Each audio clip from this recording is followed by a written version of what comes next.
We have so many things going on. Let's quickly watch what Antonio Guterres, the U.S. Secretary General, have to say. And of course, all the tracks for this will be coming on the way before we proceed.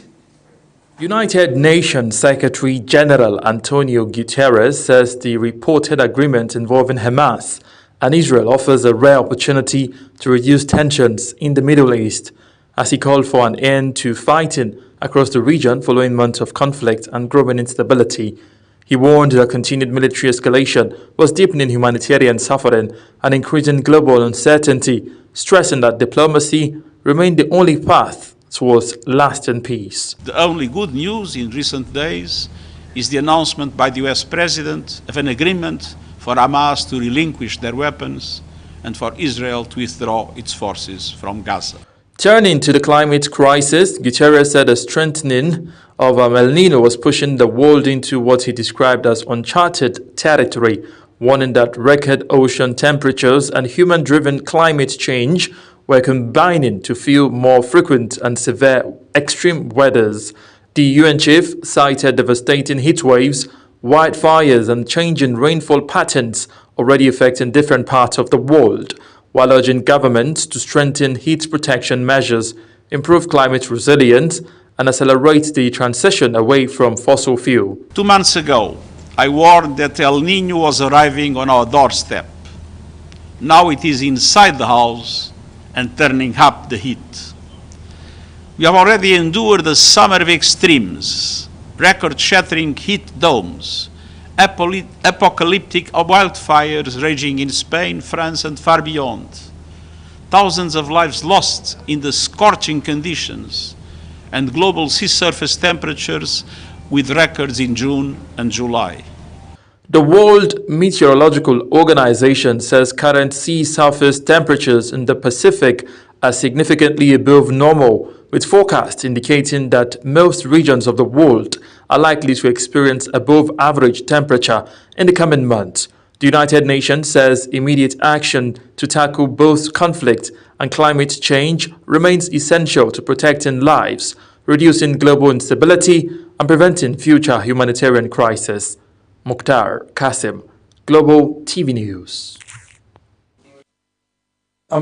Look at the continuation where Meteorological Organization says current sea surface temperature in the Pacific are significantly above normal. All right, with forecasts of the world are likely to experience above average temperatures in the coming months. The United Nations also said immediate action to tackle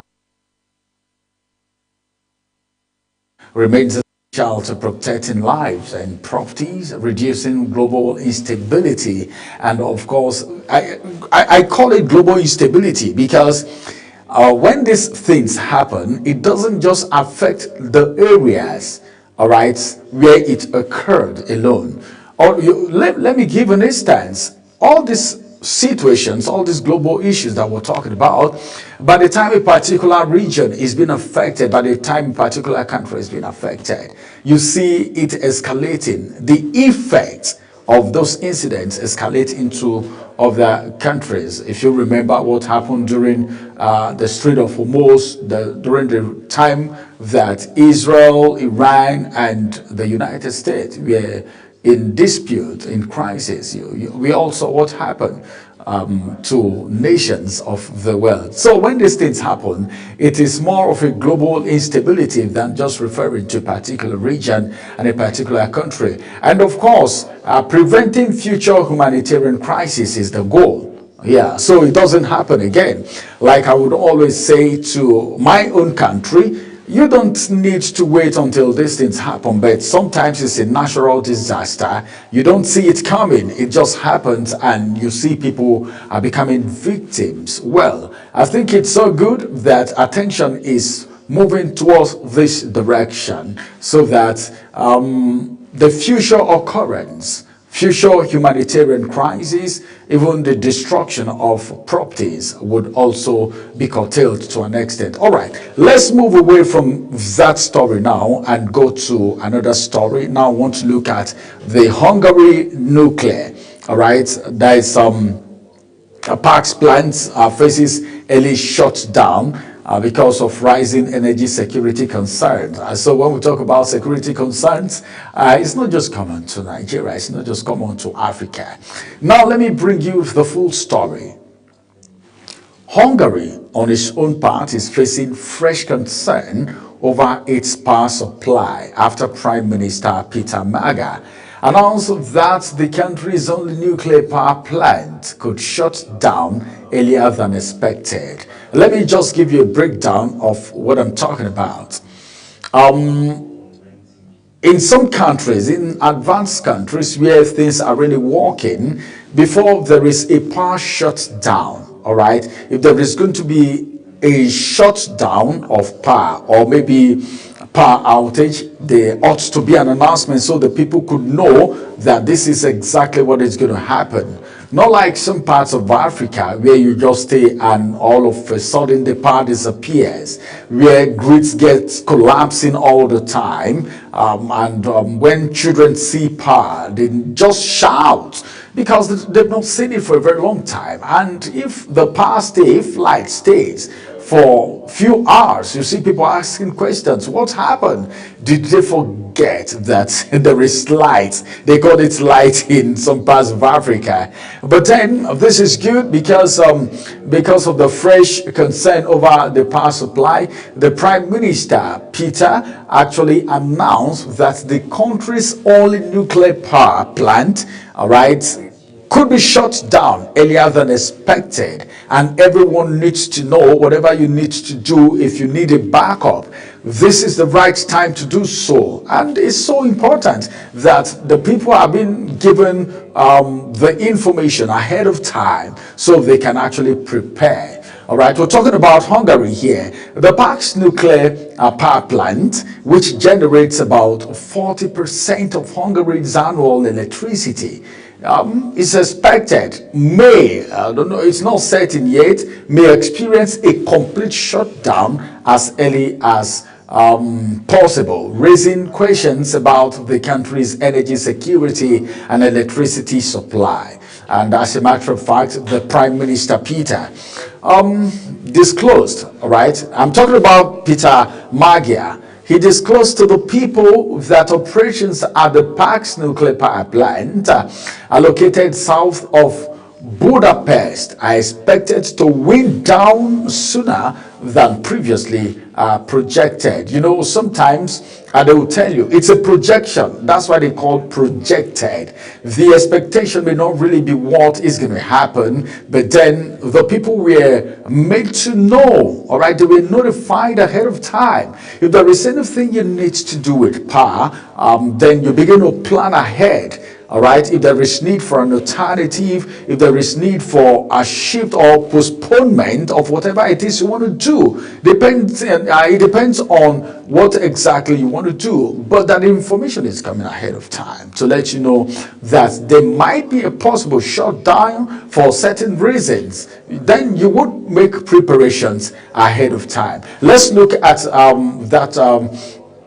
that report coming from the president there. All right, let's watch that speech right now. Prime Minister Peter Magyar disclosed that operations at the Parks nuclear power plant located south of Budapest are expected to wind down sooner than previously projected. According to the Prime Minister, a full shutdown could occur as early as this weekend, although he did not immediately provide details on the costs or the expected duration of the outage. The Parks facility is Hungary's largest electricity generating station and plays a critical role in the country's energy mix, supplying nearly half of its annual power needs. Any prolonged disruption could place additional pressure on the national grid and increase reliance on alternative energy sources or electricity imports. Authorities are expected to closely monitor the situation while assessing measures to maintain stable electricity supply and maximize any impact on households and industries. The anticipated shutdown underscores the strategic importance of PAC's nuclear power plant to Hungary energy infrastructure, with officials expected to provide further updates on restoration efforts and contingency. The anticipated shutdown underscores the strategic importance of PAC's nuclear power plant to Hungary's energy infrastructure, with officials expected to provide further updates on restoration efforts and contingency plan in coming days. Samuel Odi, Global TV News.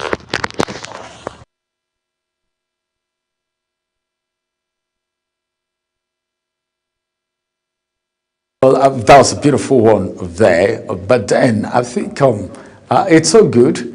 It's so good because if all of this happens everywhere, then it will be a nice world to stay. But then it's happening in most advanced countries, except for some African countries like our own country, Nigeria, that you hardly see things like that happen. All right, now let's take a walk to Israel and Gaza as Israel strikes kill 8 as Gaza families mourn loved ones. Well, you know, recently a lot of people don't watch some channels anymore because what you see all the time is about crisis.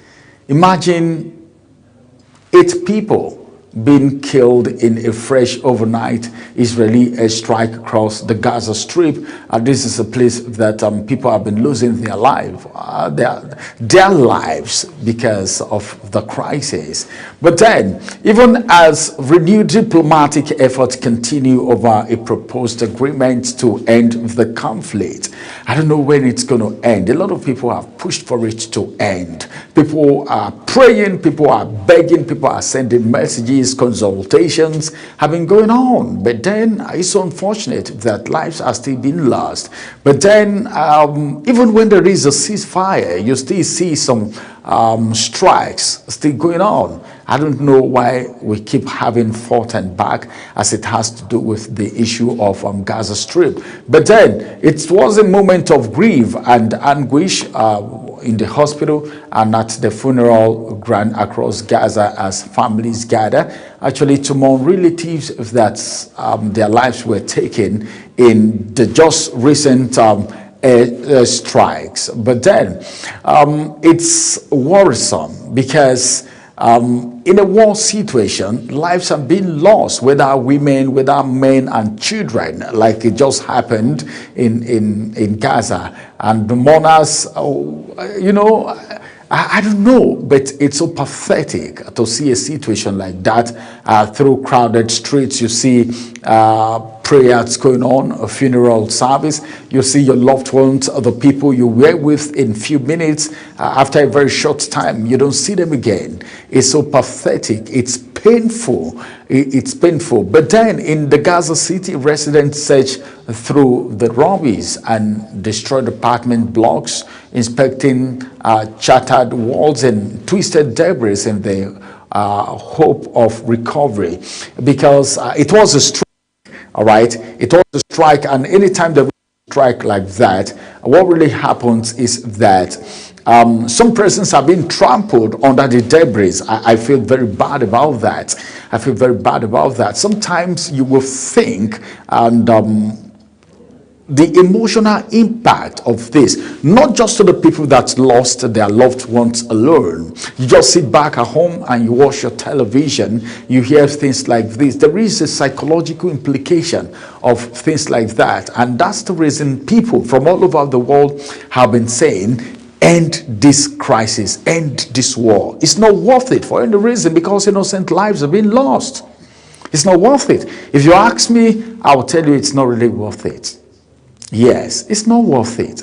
We need to shave our sword because it's not worth it. But then we'll keep talking. One of the things that we wouldn't stop saying is talking. We will keep talking, we'll keep pushing, we'll keep insisting, we'll keep begging. But then the next story is Pakistan's brace for more flooding as months of death toll climbs. And of course, for Nigeria, we will say, well, the relief materials is not just enough. Being active is not just enough. Being reactive is not just enough, but being proactive is the best thing to do. And I think that is applicable, that should be applicable to every other country in this world. In any area where there is flooding, should we call flooding a natural resources or a natural disaster, I beg your pardon, or we should say it's not a natural disaster, but it can be controlled. All right.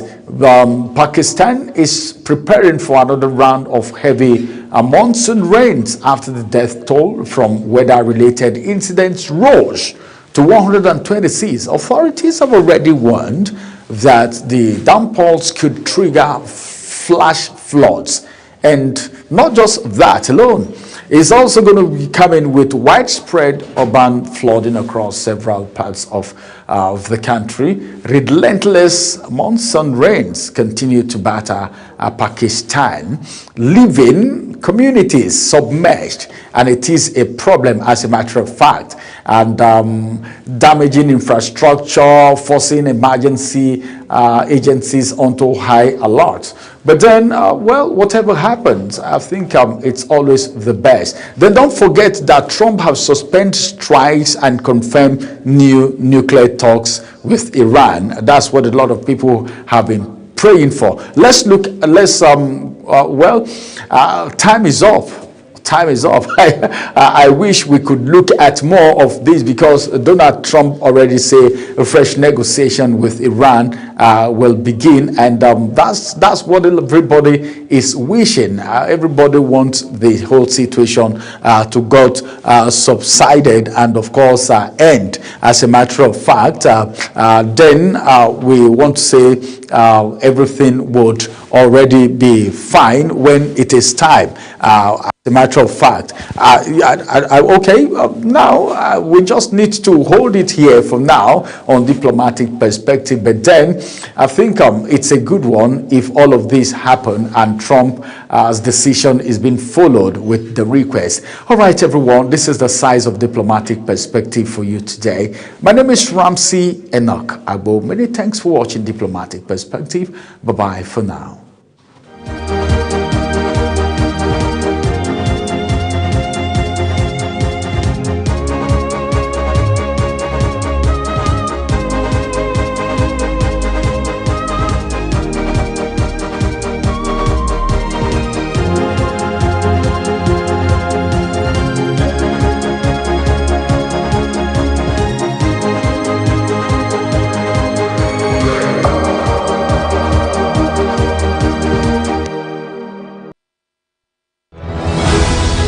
The world is fast changing and news breaks at lightning speed. Let us guide you through events and stories about global narratives and developments in geopolitics, diplomacy, foreign affairs, and world economy.